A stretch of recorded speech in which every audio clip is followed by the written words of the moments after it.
មួយឆ្នាំម្ដងសម្រាប់ក្រុមហ៊ុននៅកូរ៉េគឺគាត់មានកម្មវិធីជប់លៀងជួបជុំគ្នាម្ដងហើយម្ដងនោះមានអីក្រៅពីអាំងសាច់ទេហើយសាច់នោះទៀតសោតគឺគ្មានអីក្រៅតែពីសាច់ជ្រូកទេសាច់ជ្រូកសម្រាប់ស្រុកកូរ៉េគឺពេញនិយមខ្លាំងជាងសាច់គោដោយសារសាច់ជ្រូកនឹងវារាងថោកជាងគេ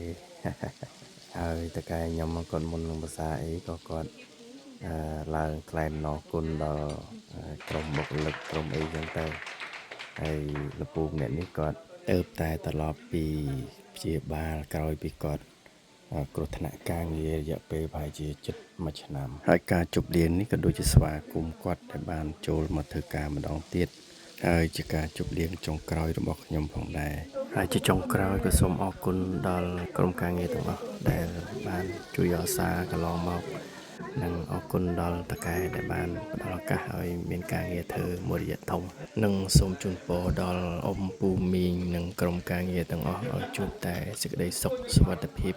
ក្នុងកិច្ចការងារសូមអរគុណសូមជម្រាបលាជួបគ្នានៅវីដេអូក្រោយបាយប